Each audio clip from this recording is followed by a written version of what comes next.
Hello guys and welcome to episode number 42, where we will be solving 5 more SQL problems. Today we will be looking at Uber and other companies. So let's get started with problem number 1 right here. Uber is interested in identifying gaps in their business. Calculate the count of orders for each status of each service. We have 2 group by elements and 1 aggregation. Your output should include the service name, status of the order, and number of orders. So we have 3 column to output. We have 2 group bys: service name, status, and number of orders. Service name, status, and the count of orders.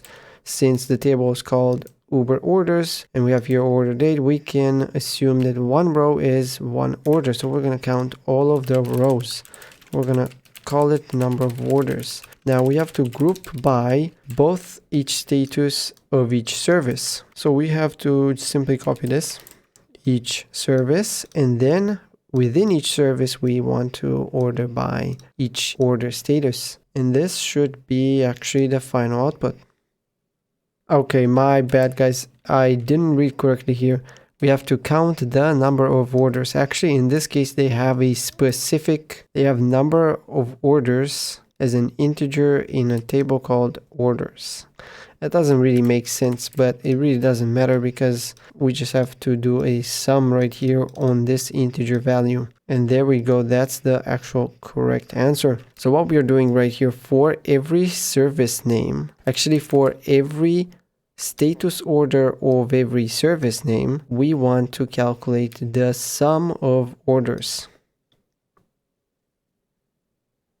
Problem number 2, let's check out this one. Return all employees who have never had annual review. This sounds like a filter. Output should include first name, last name, hiring date, termination date. We have to output 4 columns, and then we have to order them by most recent hired. So that's basically a date in descending order. Let's write here first name, last name, hiring date. We have here first name, then last name, and hire date and termination date. That's what we have to show. And now let's figure out, actually let's do our order by hire date descending, and we have to figure out our filter right here. Employees who have never had annual review. Let's see. Okay, I see.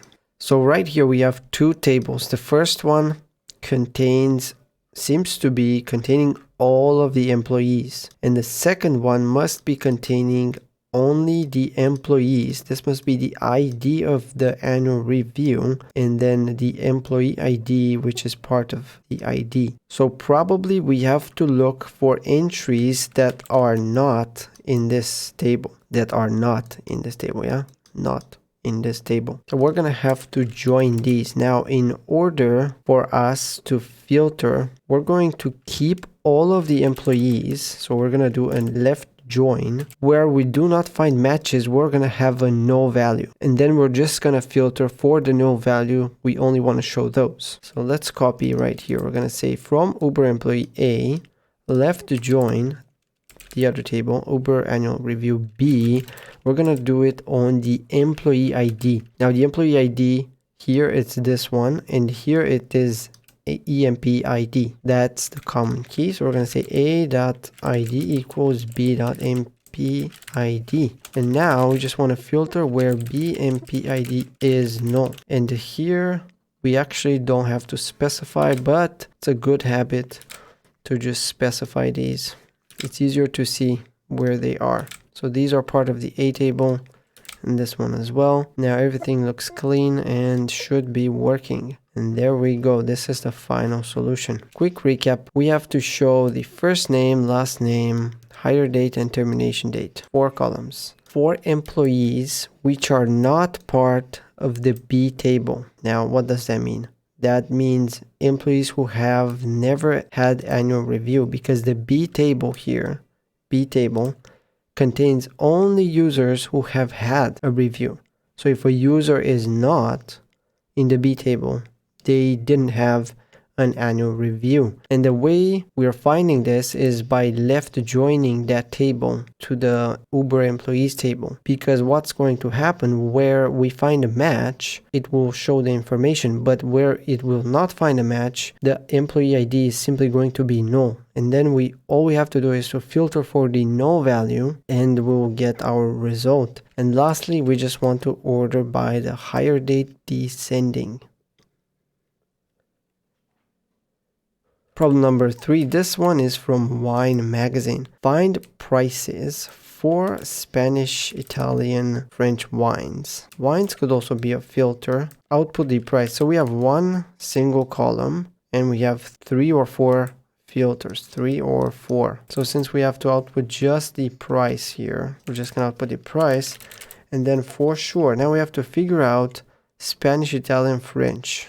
It seems, just looking by the data, wine is not a filter because every row seems to be a wine. But this looks Spanish, Italian, French. Let's just scroll through here until we see something that has to do with countries. And it seems that the country, probably country, and then since we have a list, we have Spanish, Italian, French. Let's see how they write. They actually write a country name. So we just have to write Spain, then Italy, and then France. And this should be actually the final answer. And there we go. We even returned the null values here. Well, that's what they asked for. That's what we're getting them. Not much to recap here, to be honest. We just select the price where the country is one of these 3.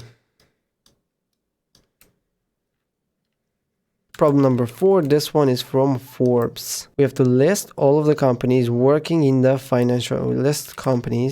working financial sector, headquarters in Europe or Asia. We have 2 filters, and list all companies could simply be this one right here, the company, or could be all of the rows, but maybe they would have said company details. We're just going to try with company and see if that works. So we're going to take company here and list all the companies where now we have to find financial sector, and let's look at the data. It's actually right here, sector equals financials, and headquarters, something to do with Europe and Asia, and it's probably this one. The continent equals, actually it doesn't equal, it's a list, Europe and Asia, and this should actually be the final answer. We didn't have to do distinct here because it seems it was already a distinct, but normally you would want to use distinct. Quick recap, we want to show all the companies where the sector is financials and they are in either of these 2 continents.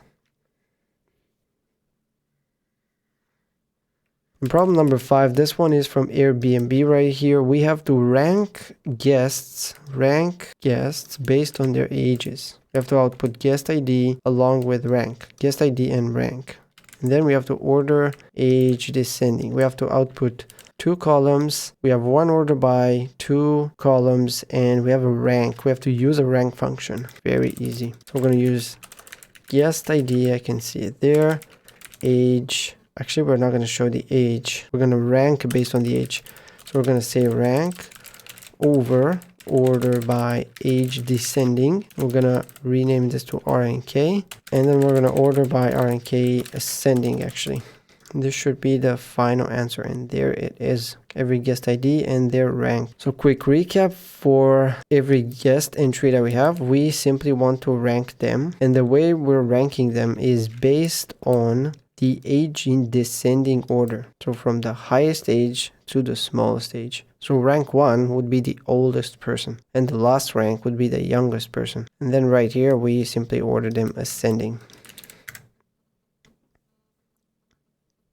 So that was it for today, guys. Thank you for watching. As always, if you enjoy these kinds of problems, I highly encourage you to join the StrataScratch community. Consider using the affiliate link in the description below. Thank you for watching and I'll see you in the next one.